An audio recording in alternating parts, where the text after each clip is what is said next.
All right. All right, there. All right. It's Friday. It's close to Friday evening. It's Arknolia and the Doctor.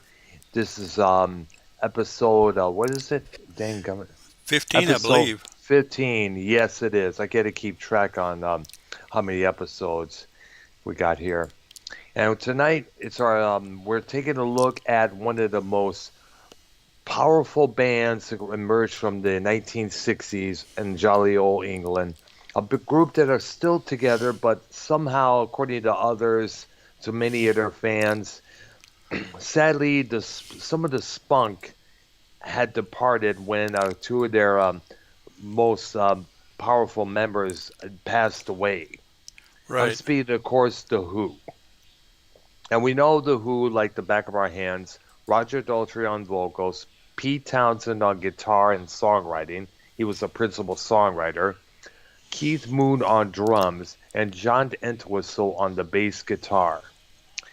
And a lot of people, including various critics, including myself as well, I guess you could say this group was kind of considered one of the premium first original proto-punk bands to ever emerge. Years before the Iggy Pop and the Stooges, and years before the MC5. And when you really look at the kind of the attitudes of some of the lyrics in Townsend's songwriting there, now it could tell you right there that these guys were like very notorious for a lot of things. Well, actually, more their drummer were put forth there because he has a massive history of destroying hotel rooms, cars, his own drum kit at times. Yeah, and they were different in the fact that both Moon and Entwistle actually did a lot of soloing, which was unusual for a drummer and a bass player to do that. I only know this one solo record Keith Moon released, and I Well, forgot no, the I'm name of talking about some. solos within the Who. Oh, okay. Oh, okay. And Because I actually, know, Entwistle had at least two solo albums, yeah, John Entwistle's Ox. One of them was entitled "Smash Your Head Against the Wall." yeah, I remember that. which is a great song, by the way. Yeah, and of course, Roger Daltrey. He's one of the most powerful frontman next to Robert Plant and Ozzy Osbourne, and of course, probably the most profound songwriter with a lot of angst, with a lot of teen. I don't know what it kind of to describe his songwriting throughout the years, but there was a lot of angst in his lyrics there. A lot of not necessarily angst, but a lot of attitude, which added to that angst. So this is why I often christen them as one of the first punk rock bands out there because they had a lot of punk attitude way before punk even emerged. We all know the story behind when they played Woodstock back in '69 at about 3 a.m. Pete Townsend smacking the crap out of Abby Hoffman, the yippie activist, when he came on to make a small speech during their set. Yeah, he was. Townsend's a true individualist. He is, absolutely. He's at that time when people said, where they were against nuclear war, he was actually for it, believe it or not. Doesn't surprise me knowing his personality. Yeah.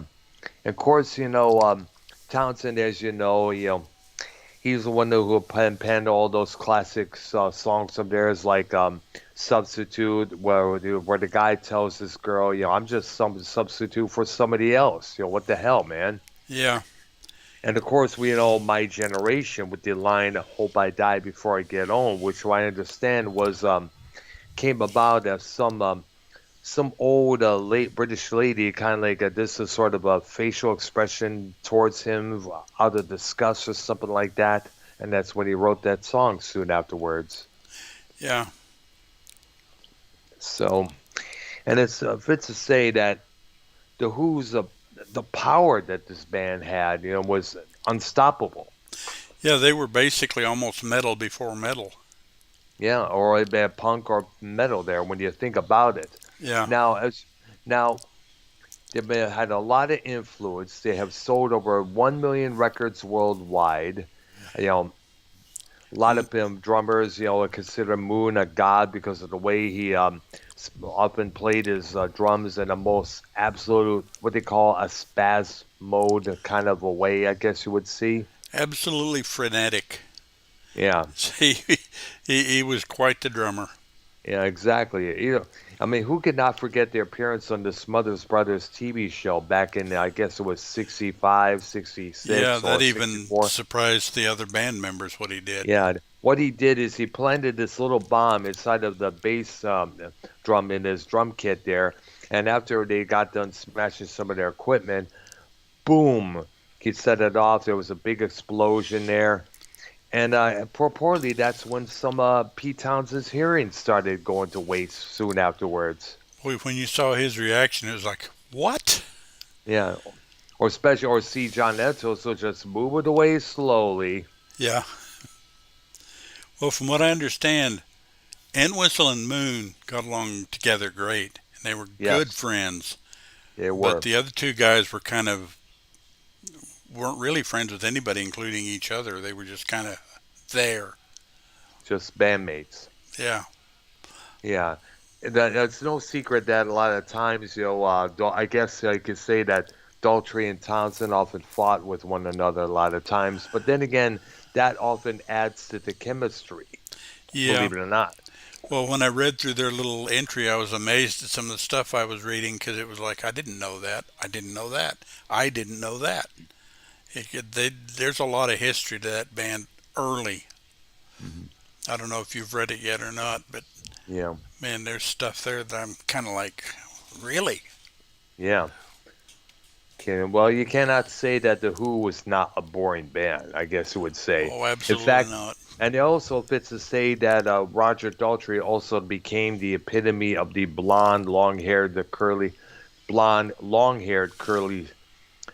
I'm going to say, what am I talking about? Blonde, curly, long-haired singer with a wearing a fringed vest, swinging his microphone around. Yeah. I mean, a lot of the stuff they did on stage was very innovative.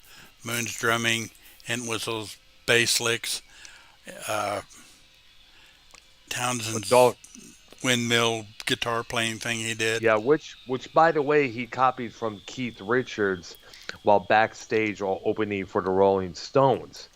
So apparently what it was is that he saw Keith, Richard warming up before a show there before they were about to go on, and he was kind of like, I like that. Maybe I should try that. And apparently when Townsend brought it up to that one time, Keith apparently gave him a kind of a upsetting look. He said, "Yeah, I had to stop doing that because of you, man." Yeah. Yeah. And but let's not forget Townsend. Often at times, a lot of times during the '70s, he was also known for being a raging alcoholic. A lot of times, I mean, you look at some of the footage that they did at that theater for the documentary film, "The Kids Are All Right." You could tell he's kind of like on the buzzed side there. Yeah. Of course, Moon was famous for that. Yeah, yeah, he was a heavy ass drinker when you think about it. And in fact, believe it or not, at that time when he was drinking so much that whenever he tried to quit, he would have these, his hands would shake, he would have these seizures, and the only solution at that time was to keep on drinking.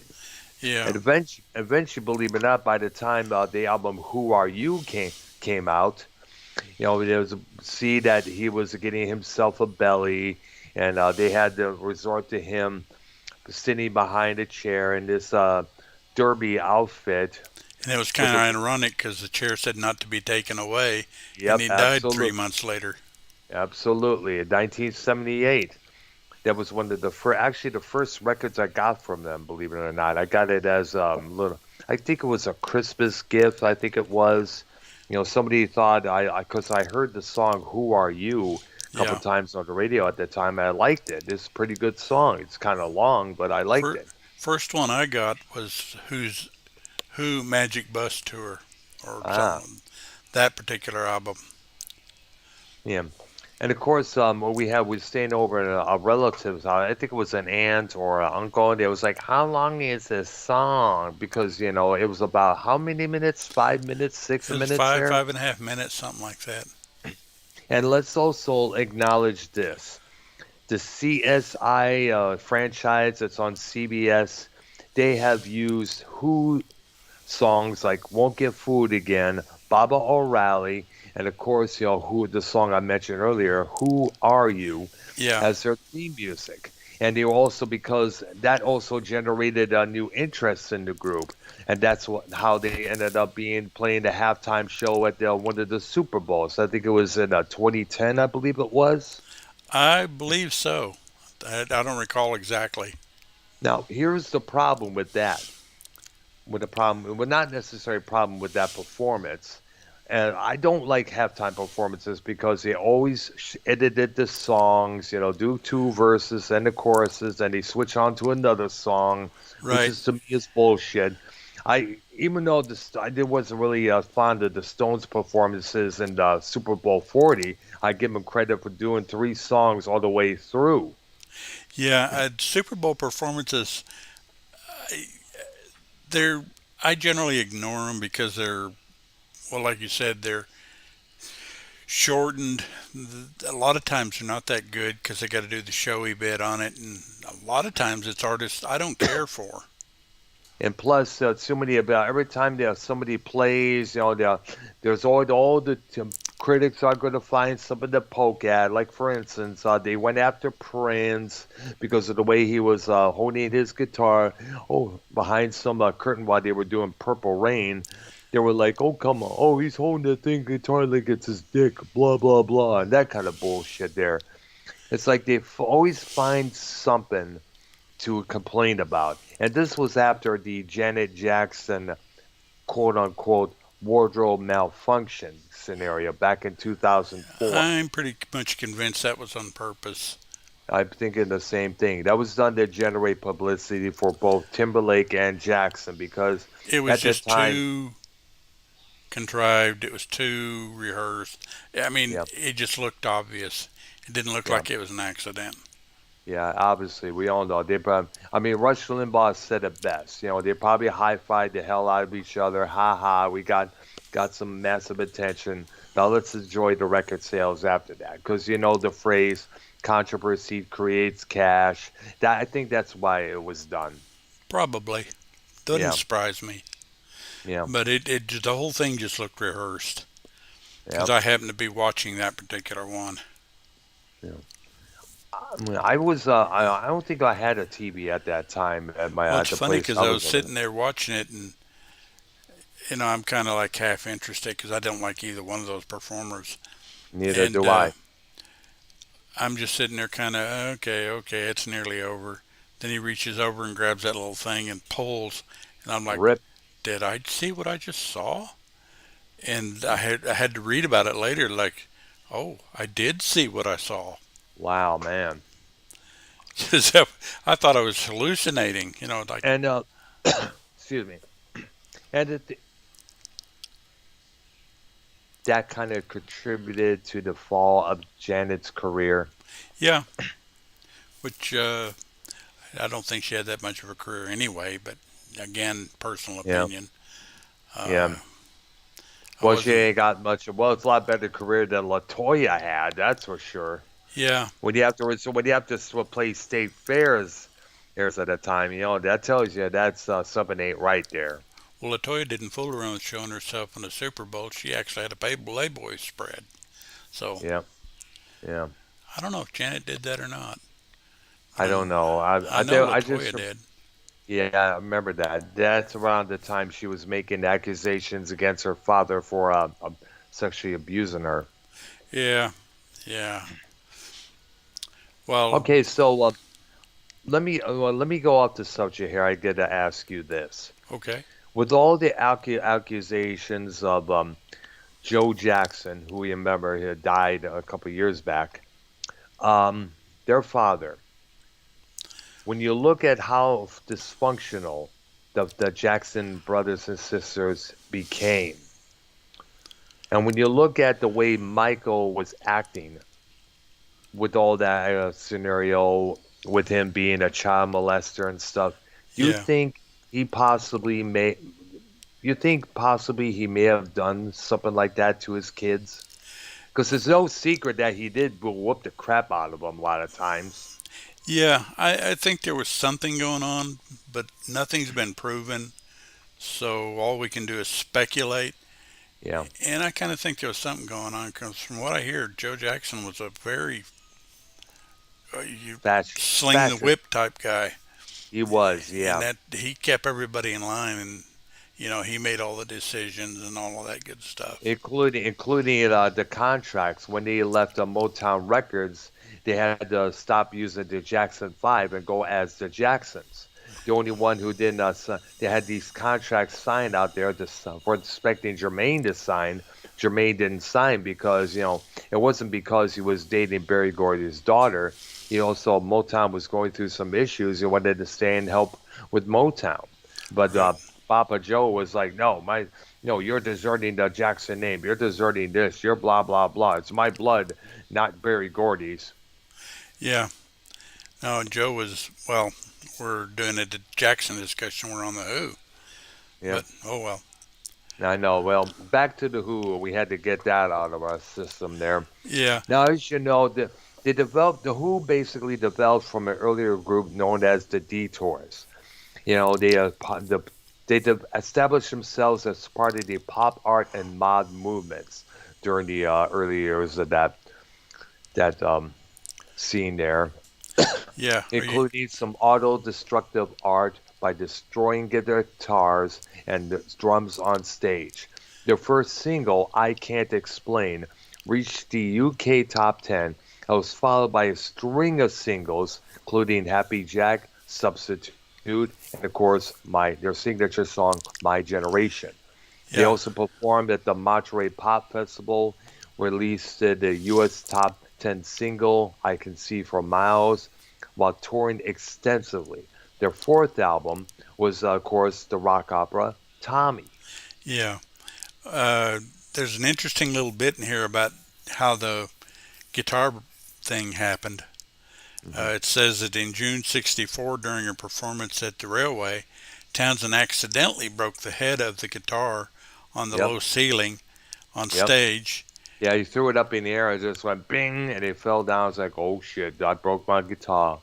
and he was angered by the way the audience was laughing at him. So he smashed the instrument on the stage, then picked up another guitar and continued the show. Ah, The following and week, the audience were keen to see a repeat, yeah, and the place was packed. There was not much of a. I don't know how much people was in that crowd when that happened, but but the next time they played that same place, that joint was packed.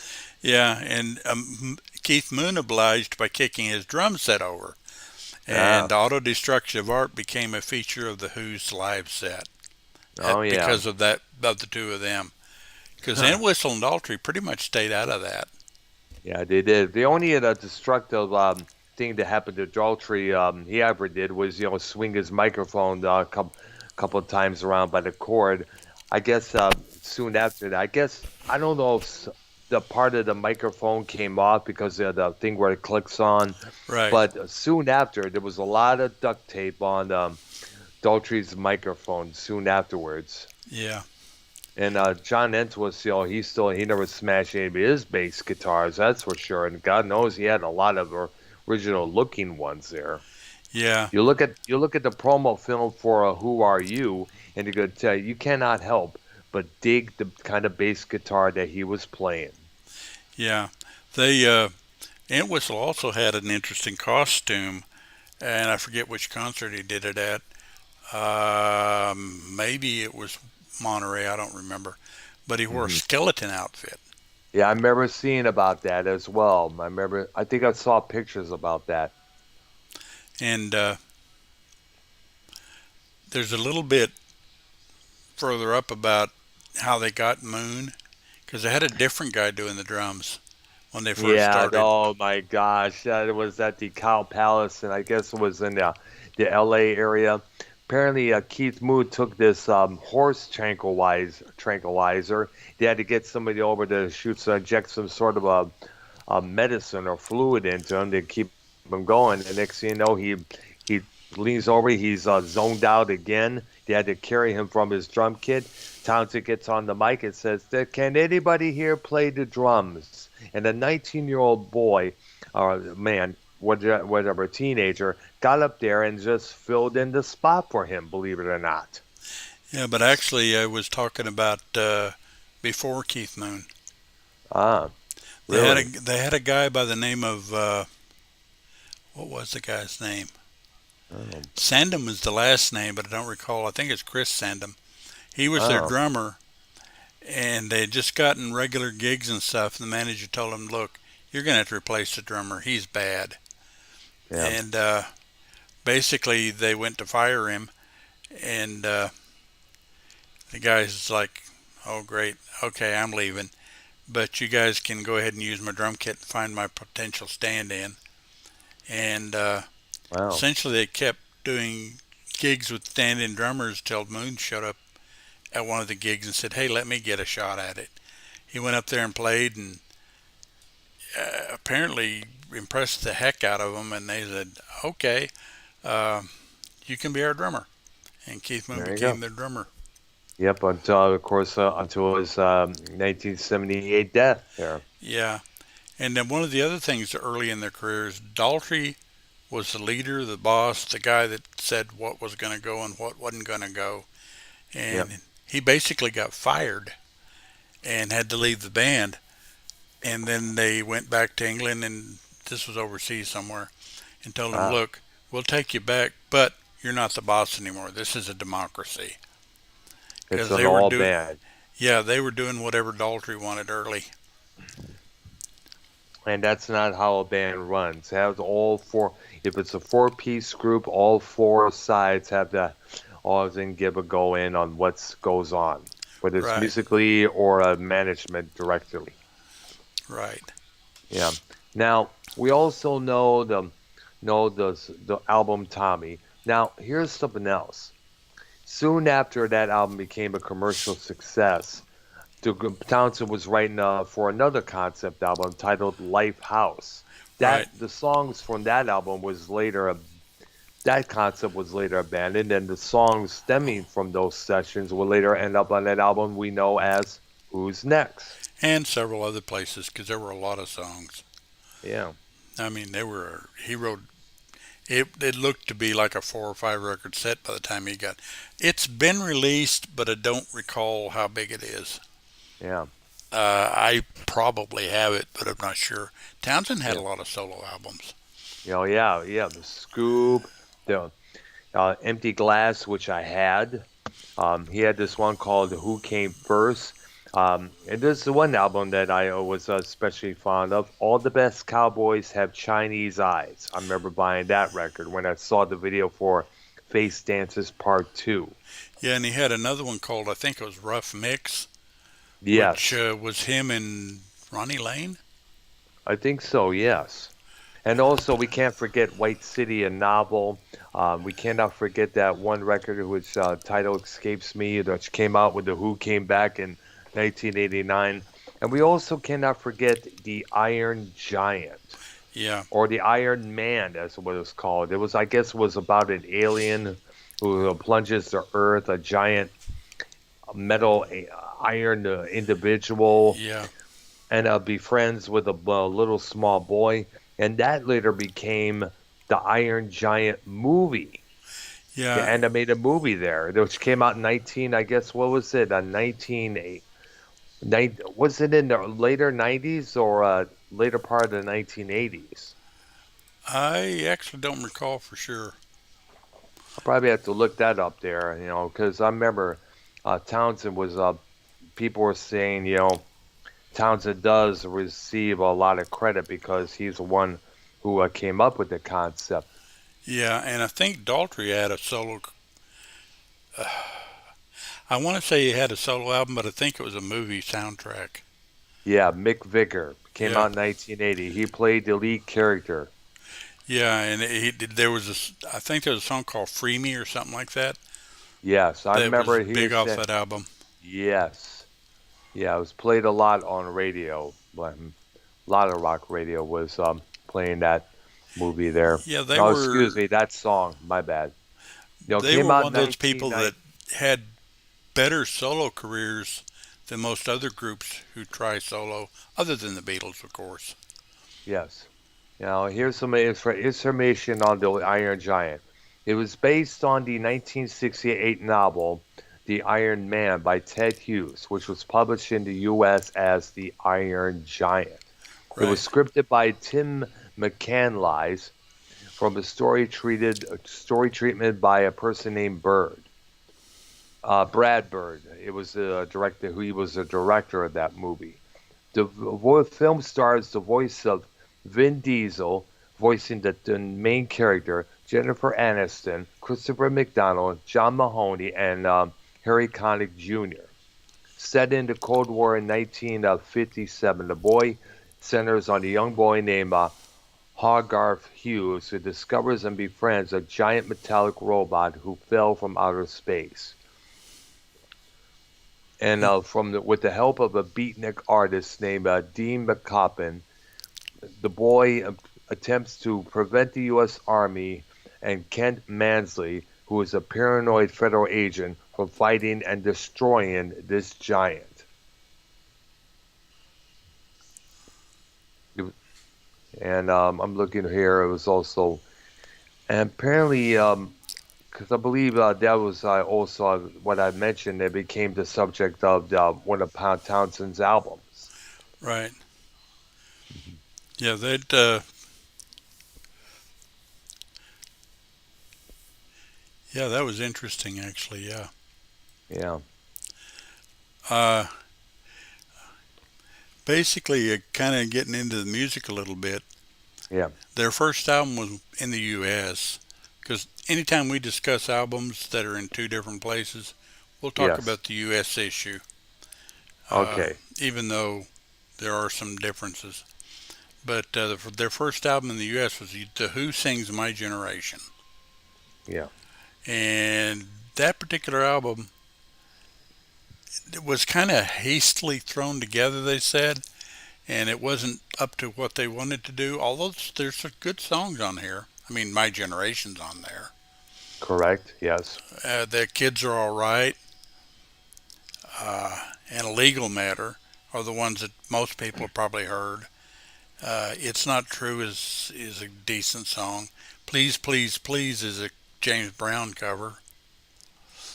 And that album wasn't bad. What was really weird though is that the second album in the listing that I'm seeing is called a compilation album, which I find kind of weird because I didn't consider it a compilation album at all. It's the one I was talking about earlier, Magic Bus, The Who on Yes. tour. Yes. Yeah, I got that album. And like I said, I considered it was their to me it was their second album, and it's got great songs on it. I think. Yeah. Uh, Doing the title cut. yeah, it's got one called Disguises. It's good. It's got another one called Run, Run, Run.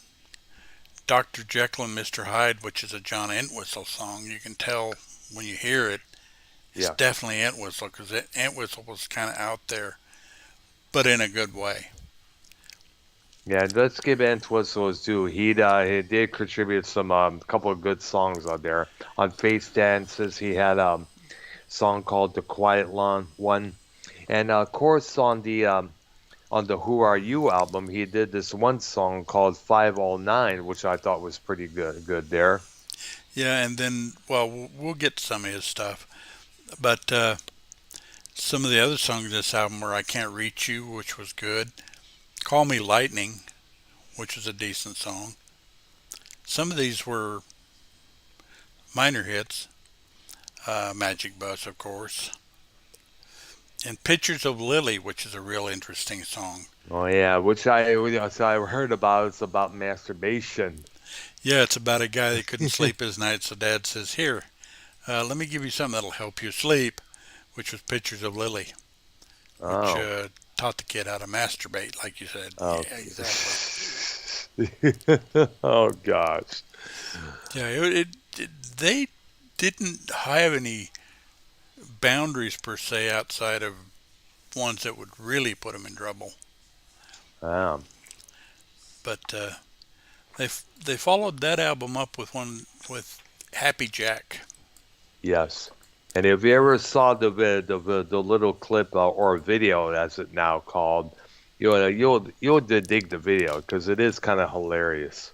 Yeah, it's a nice little song actually. Yeah, it is. And this album had Boris the Spider on it, which is probably the most famous Ant Whistle song. Oh yeah.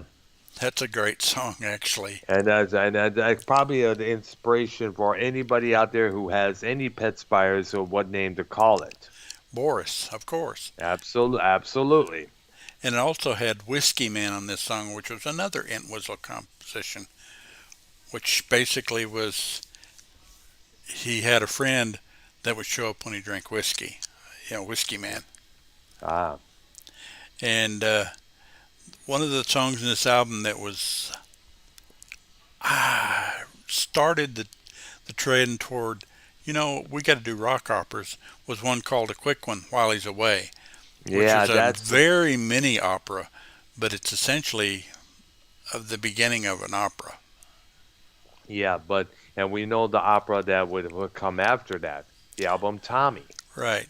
But they released another album before that called The Who Sell Out, which was Oh yeah, basically they they were I making heard fun of about it. this record. They were making fun of the fact that groups were selling out and such, and they had these fake ads all through the I album. know, yes, I remember seeing, and it also had a commercial jingles in between the songs. Right. It was essentially just kind of like making fun of that kind of thing. And I Can See for Miles was on this album, which to Oh me yeah, was one of good the really song. big songs there of the early Yes, years.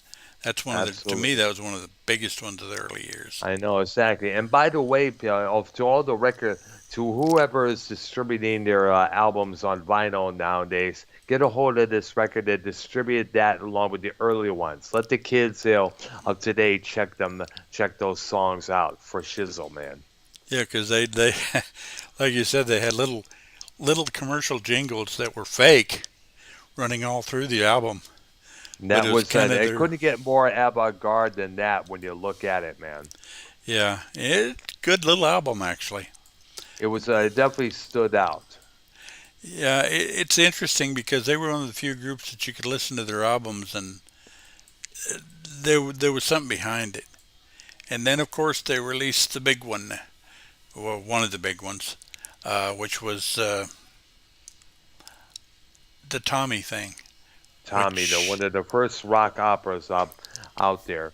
And I guess the story, if I understand, takes place at now. The story behind the quick one while he's away is about a woman, who is waiting for her man, and I guess he never shows up. So she, basically, if I'm correct, goes off and cheats on her yeah, man with somebody else. right, Yeah, of a little liaison there.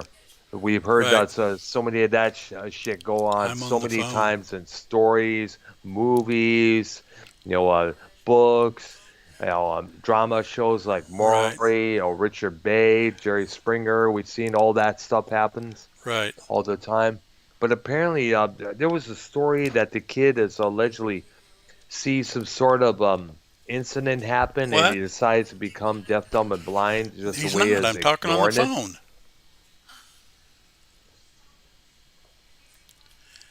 Hang on a minute. I am on the phone with somebody. He's Okay, not coming gotcha. here. JD. Let me look it up here on the Wikipedia here about that album.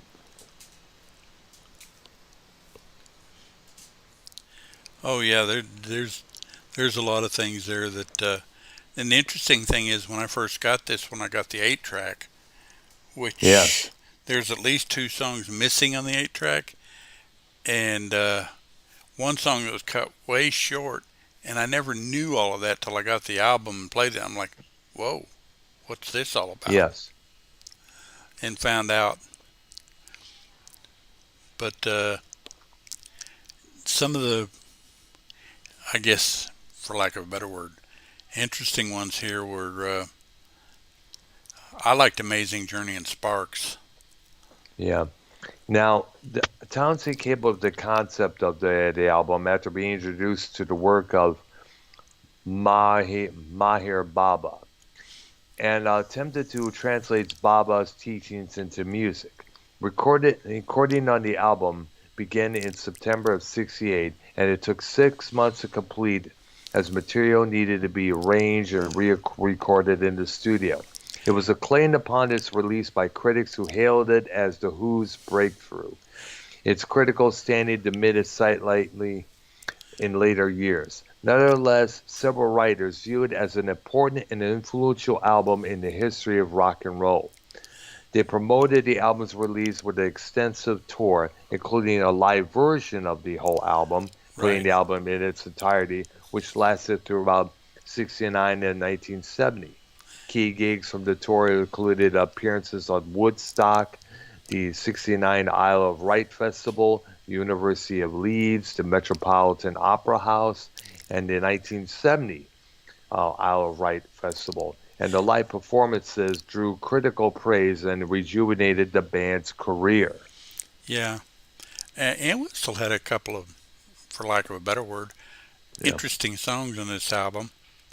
The one about the evil little cousin Kevin, Yes. and the one about wicked Uncle Ernie fiddle about. Yeah. And now the rock opera has developed into other forms of media, as we know. It was a Seattle opera production in '71, an orchestral version by Lou Reisner in the following year, a movie starring Oh, the Daltrey himself. and Yep, Anne Margaret was in that movie. absolutely, along with I guess Elton John and Tina Turner as well. Yeah, yeah, Absolutely, and a Broadway musical back in 1992. yeah. The biggest song on this album that people are gonna remember is Pinball Wizard, Absolutely, that was one of the big hits from that album. and covered by Elton John. Oh yeah, in the movie as well. Yeah, and well, to me, one of the biggest ones in that was "We're Not Gonna Take It." Oh yeah, That's a great song. One of their absolutely. it it became a hallmark for them live, and they even incorporated in some live versions of other songs. Yeah, absolutely. And let's not forget when the Who came back in 1989, they did some performances of Tommy, and one was actually done. I guess it was a pay-per-view. I guess it was, and the guests included, I guess, Tina Turner, Billy Idol, and a couple others as well. Yeah, because Tina Turner, they Play had the her. Acid Queen. Yeah, they had her. That was what I was going to say. They had her playing the Acid Queen, which was interesting. Yeah, and of course, the Who at this time was, of course, a trio. It was Entwistle, Daughtry, and Townsend. With Simon Phillips, who was a well-respected session drummer as taking over Keith Moon's chores there. Right, Now, of course, by the way, their drummer currently is Zach Starkey, who happens to be the son of of Beatle Ringo Starr. right. Yeah. So the Who definitely really caught a massive amount of attention for this album here. And I'm trying to find the story behind the complete story behind the album itself. Well, what the whole thing was about. Was the boy kid Tommy born deaf, dumb, and blind in actual, or some sort of a birth defect, or did he witness some sort of an incident and Well, try to cloud it out? Go ahead. if you follow the story, he witnesses something between his mother and his father that Yeah. apparently they killed the mother's lover or something. He Oh, witnessed it, and there's a song there's you didn't see it, you didn't hear it, you won't see nothing, no, you'll never. And suddenly he was deaf, dumb, and blind. yeah. So it was. what's I don't recall what the word is, but it was a traumatic thing that caused it to happen. Yeah. There is a word for that, but I can't think of what it is. Uh, Well, here's the story right here. British Army Captain Walker goes missing during the expedition and is believed to be dead. The overture. His wife, Mrs. Walker, gives birth to their son, Tommy. It's a boy, the song that's talking about. Years right, later, Captain Walker returns home, discovers that his wife has found a new lover, a quick one while she's away. right, The captain kills the lover in the altercation. Tommy's mother brainwashes her son to believing that he didn't see or hear anything, shutting down his senses, making him deaf, dumb, and blind to the outside world. In the song 1921, right. Tommy now relies on his sense of touch and imagination, developing a fascinating inner psyche displayed in the song Amazing Journey in Sparks. Right. A, a quack claims that his wife can cure Tommy, the song The Hawker, while Tommy's parents are increasingly frustrated that he'll never find religion in the midst of his isolation, the song Christmas. Right. They begin to neglect him, leaving him to be tortured by his sadistic Cousin. cousin Kevin and molested by his uncle Ernie, the Right. song Fiddle About. The hawker's drug-addicted wife, the acid queen, gives Tommy a dose of LSD, causing a hallucinate experience that is expressed musically in the track Undertour. Yeah. As Tommy grows older, he discovers that he can feed vibrations significantly well to becoming an expert pinball player, the song Pinball Wizard. Right. His parents take him to a well-respected doctor. There's the doctor who determines that the boy's disabilities are Yeah. psychosomatic. Psychosomatic. That was the word I was looking Yes, for. yes, rather than physical. Tommy is told by the doctor to go to the mirror, and his parents notice that he could stare at his reflection.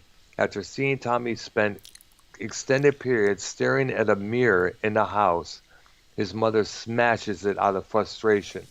The song Smash the Mirror. Right. This removes Tommy's mental block, and he recovers his senses, realizing that he can become a powerful leader in this that's stated in the song Sensation. He starts a religious movement, the track I'm Free, which generates fever among his adherents, I think it's called, the song Sally Simpson, Right. and expands it to a holiday camp, which is, of course, Welcome and Tommy's Holiday Camp. I guess Keith Moon does the vocals for that track. Yeah. Funny little However, song. yeah, however, the followers of Tommy ultimately rejects his teachings and leave the camp. Of course, we're not going to take it. Right. Tommy retreats inward again, see me, feel me, and with this continuing state of wonder, that which encompasses him. There we go. Yeah. That's Yeah. it's good continuity. It's a good and it's a story you can follow, and you kind of know what's going on. It's well done, Yeah, it's true. Very well done and well respected, beyond well respected. and they followed that up with probably one of their overall best albums, Oh yeah, single album sets. Who's Next, yeah, which, it's like true. you mentioned, was basically from the Lifehouse project. Yeah, it was supposed to have been called Lifehouse, and it was supposed to be a follow-up to, I guess, another concept album that Who was going to come up with. Right. And I guess, from what I understand, it was a story about about an area where, let me look it up, son of a name goat. Here we go, here we go, here we go. Rock opera. Okay, here we go. Now, it was an unfinished science fiction rock opera by The Who, intended as a follow up to Tommy.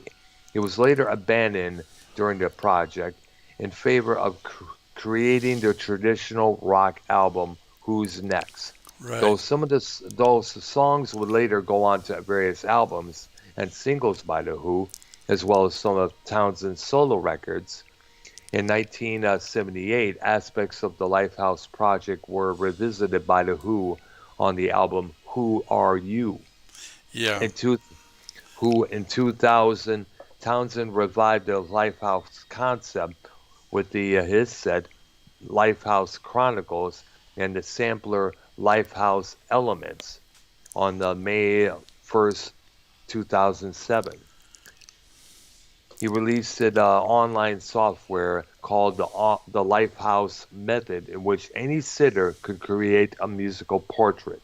And that site now is defunct. No more. Yeah.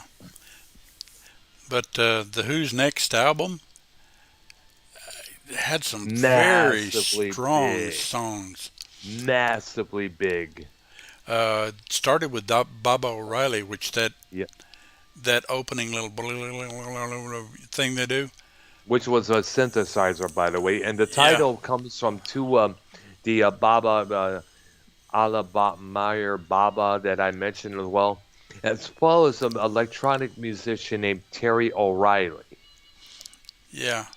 And I And guess it, and I guess this Baba individual was the one who coined the well-known phrase that we still use today, "Don't worry, be happy," which of course Bobby Bobby McFerrin McFerrin. made. Yeah. Bobby McFerrin made it to a big-time hit. Yeah. But this song, from what I understand, when they first did it, they had a lot of trouble playing it live for some reason. But actually, I saw them in concert before Entwistle died, Yeah. and they pulled it off. I mean, they Oh played yeah. that song, and it pulled it off great. To me, the best versions on the Kids Are Alright soundtrack when he did that concert at the theater, which was, of course, the last performance Keith Moon did before his death. Yeah. And it was just you could just see how wasted Townsend is on stage there with him bouncing around, jumping around Yeah. during the last section of the song where Daltrey does his harmonica solo during Yeah. it there. And then they followed that song with Bargain, which is another Great really good song. song.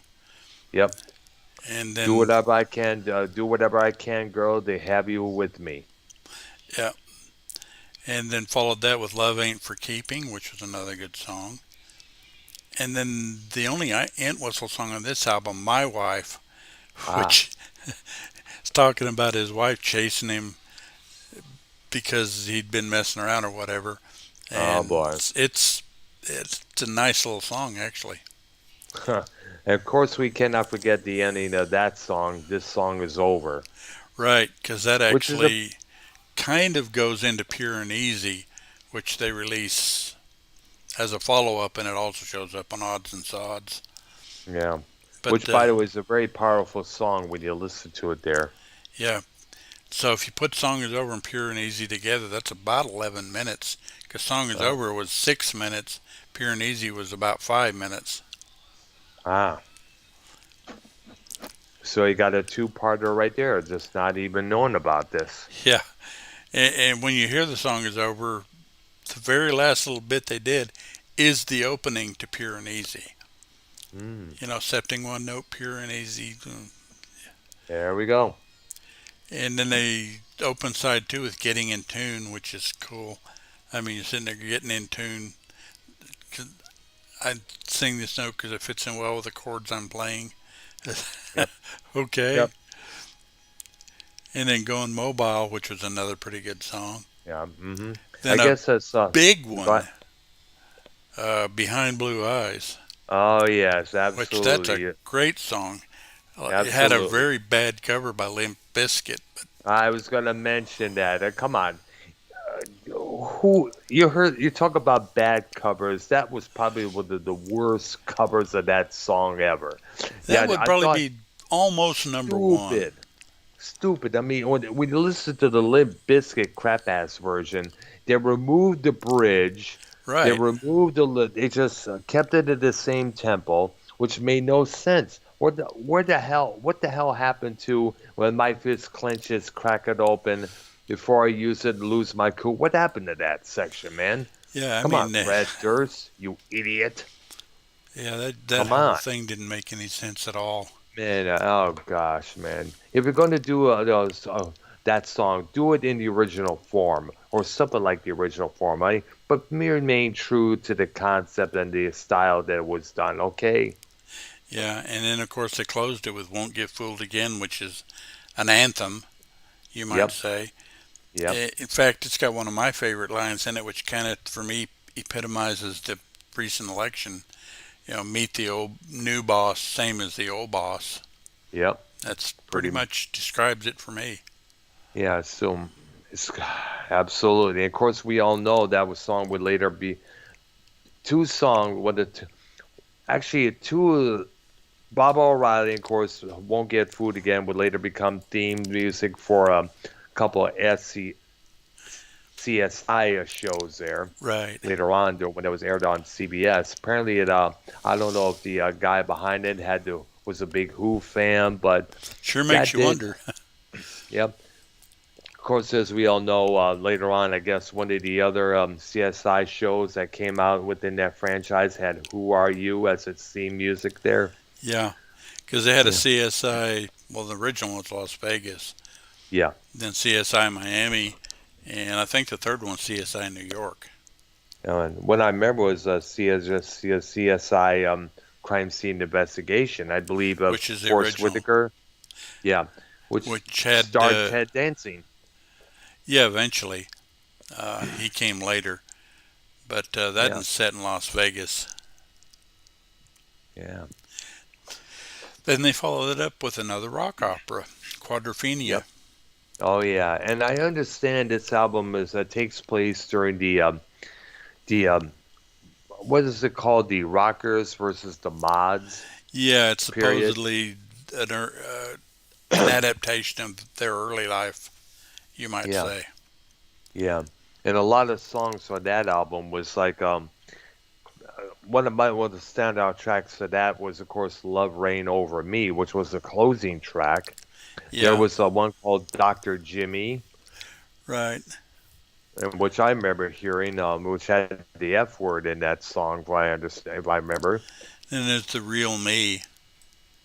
Oh yeah, that was. I remember the metal band Wasp did a cover of that song on one of their albums. There, that was one of the original. That was a real powerhouse of a tune there. Yeah, and a lot of these songs are good. 515, Sea and Sand, Drowned, Bellboy. Yeah, absolutely. Which Keith Moon, I guess, contributed on the vocals of that song as well. Yeah, it's there's some good stuff on this album. It's Absolutely it's there. worth a listen. I remember listening to a documentary, watching a documentary on the VH1 Classic channel about that album. And I guess, they were talking about it, this and that, and a lot of the technology that they had was very primitive to the technology we got now. Whereas back then they had to, it would take how many tries, how many effects, how many of this they would to get this particular sound or effect that they wanted. Right. Whereas today you could just do it on a laptop and on the computer there. Which is, I guess, what Adrian Belew does with King Crimson and his guitar stuff he does. He Yeah, runs it through a computer. yeah.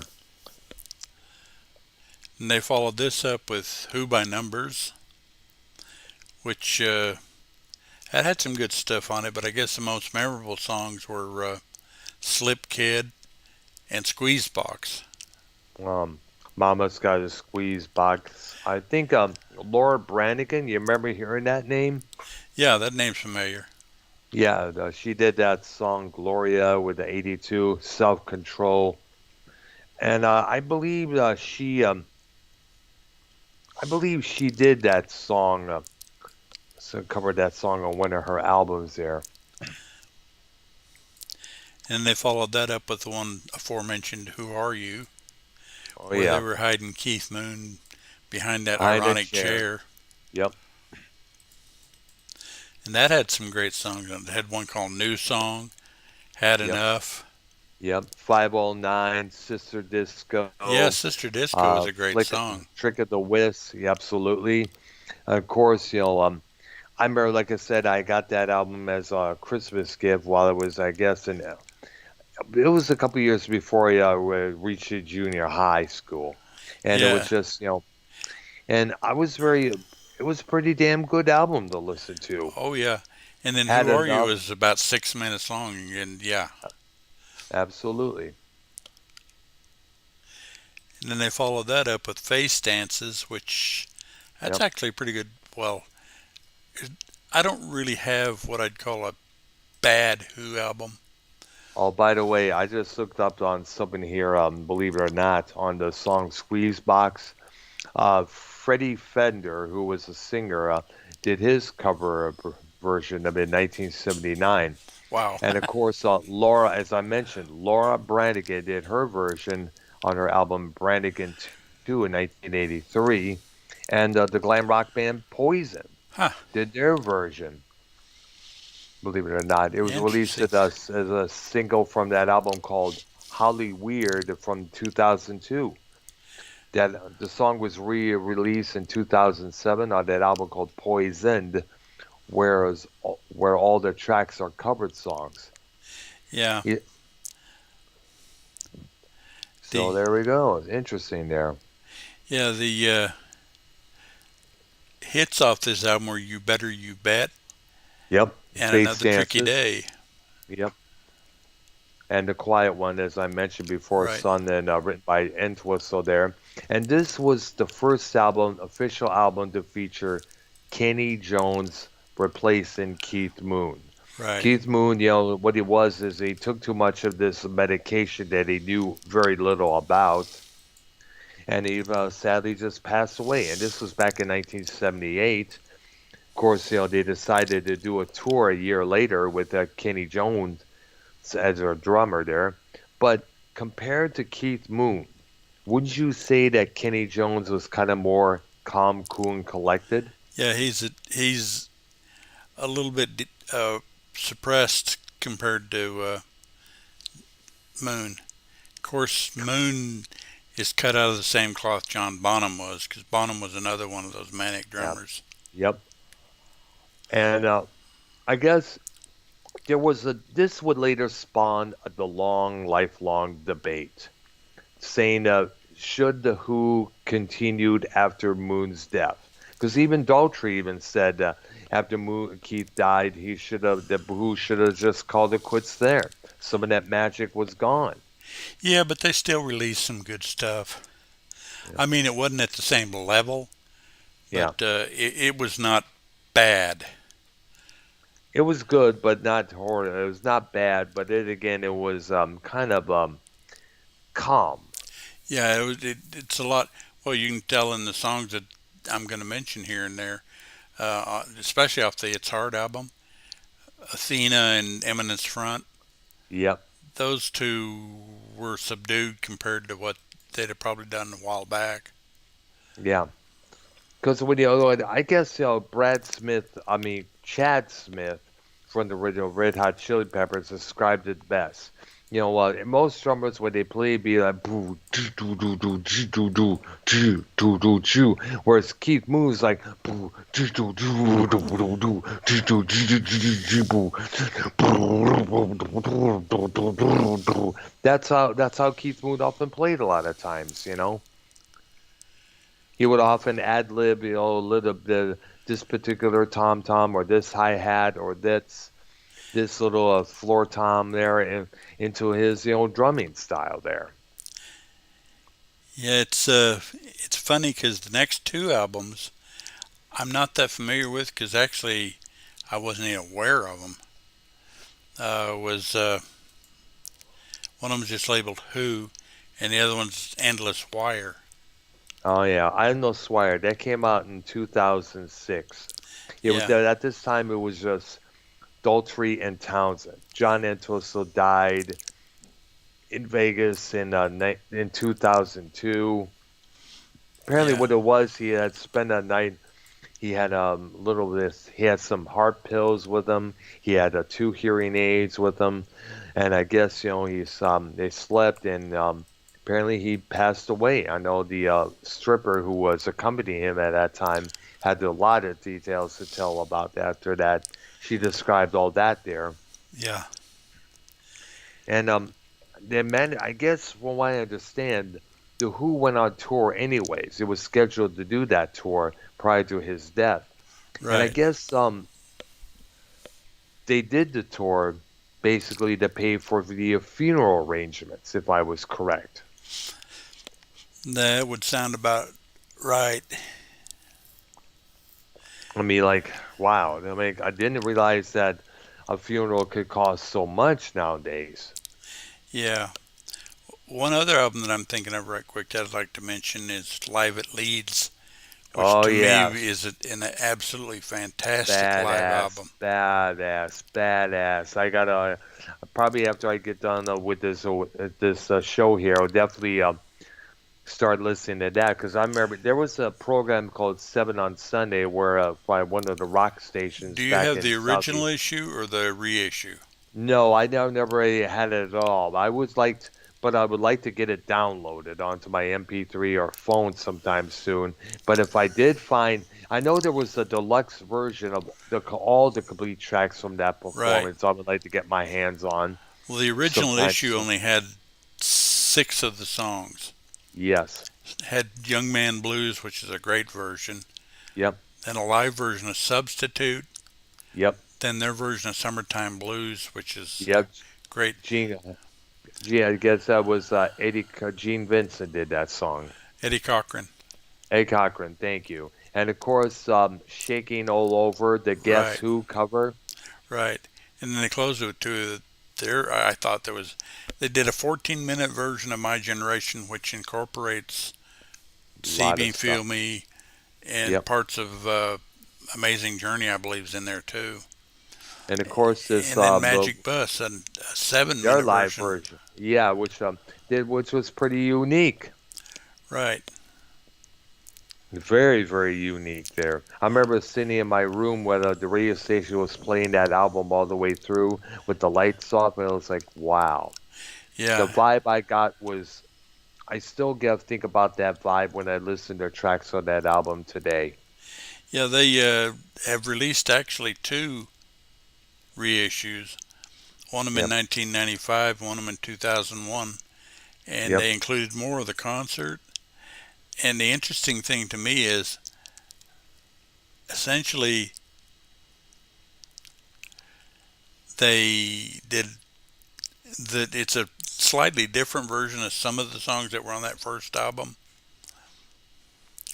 And to me, one of the bigger songs that they did on the reissue that probably should have been on the original was "Heaven and Hell," which is a John Entwistle song, Mm.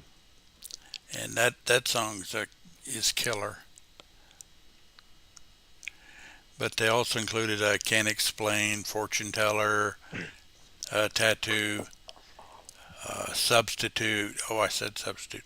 "Happy Yep. Jack," "I'm a Boy," a quick one, "Amazing Journey," and "Sparks."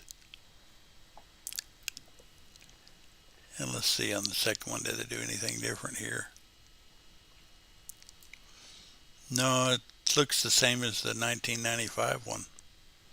Ah, And then there, actually no, because the 1995 one, disc two, is the Tommy bit, where they did Tommy, the whole thing. I see. That's interesting. Yeah. But Live at Leeds is, to me, one of the strongest live albums that I've ever heard. And it shows the energy that those four guys had Yeah, and actually, musically. if you ever get the Woodstock album, the one song from there that's on the Woodstock album, Yeah. uh, "See Me, Feel Me," "We're Not Gonna Yes. Take It," very Correct. good version of that song too. Yeah, they did. That's where they speeded up the tempo of "See Me, Feel Me" and just made it into a musical mosh pit, or to put it that way. If the people Yeah, would probably be moshing to that when they if the moshing was allowed back in that day. right. And among some of their compilation albums was Meaty Beaty Big and Bouncy, which I had remember, yeah, I quite a remember few that album. songs that weren't on some of their other albums. A Uh, neighbor of mine, actually, I borrowed that album from a neighbor of mine. He had that. They had that album. I've listened to a lot of it there. And of course, we can't forget Hooligans, which came out in, I guess, in 82, 83, I think it was, on their right. old record label. And of course, we had the live album the live compilation Come Together, which Yeah, came out a year after I guess it was the 25th anniversary tour, including performances of the Tommy album, start to finish. right. And there was one other live album they put out called Who's Last, which was recorded on their very last farewell tour date back in 1983. Right. Actually 1982, correct me. Because during around that period, the Stones were first. That generated a lot of press. The Who, with their farewell tour, that generated a lot of press and a lot of coverage. And the following year, David Bowie would hit the road again after how many years? Hmm. Years, and that generated a lot of press coverage. Yeah. And the odds and sods that I mentioned a minute ago had Pure and Easy on it, which, again, that song's pretty big. It had another one called Long Live Rock, which you probably heard once or twice. I think so. Yeah. That's a pretty good song. Naked What Eye, song? Yeah. What song is come together for with the band? With join together with the band. What album Joined is that Together. on? Join together. Yeah, that's on Odds and Sods or No, it's on a different album. Let me see if I can uh, find out which one. okay, because that was played a lot of times there. I think that's on. Oh, what was the Kids Are Alright? I think it's on that album, Hmm. but I could be wrong. But yeah, Joined Uh, Together was another song that wasn't released on an album. You have to look for it because it's on one of their compilation albums. all right, let me find here. Send here. Okay. Wonder if It it's was on this. really. You're Go ahead. right. It was released as a single in 1972, Right. and it's later released on the Ultimate compilation by the Who. It was on the second disc. Yeah, and it's also on the Who singles, which actually Uh, has several other songs that weren't on albums. nice. I think I got a Skype message from somebody here. Devious Dave Rose. Hey, He sent me a message on the Skype here. I guess it's let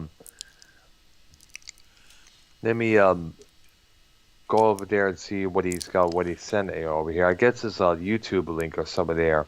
Well, the premieres in 60 minutes. Oh hmm. yeah, it's gonna be hip. It's gonna be on his channel there. That should be interesting. Oh my gosh. Oh my gosh. They did another one called I gotta get this on my phone and send it to you, man. The Seeker, which Oh was on yeah, that I remember single. hearing that as well, man. But there's several songs that weren't on any albums but appear. You have to kind of look around for some of the singles. Sometimes you hear the abridged version, but again, I'm going to encourage people, if you're going to hear a song, hear the whole thing, not the abridged versions. All right. I'm gonna find this image here. I gotta send you the thumbnail that Dave Rose has got. Hold on a second. Go ahead and keep on talking, dude. Okay. Well, I was trying to think if there was anything else I needed to cover. All Uh, right. I basically don't have anything to recommend that you haven't heard. That's I true there. think Well, we that could. this is one of those groups that if you're familiar with them, I don't have to recommend anything because you've heard it.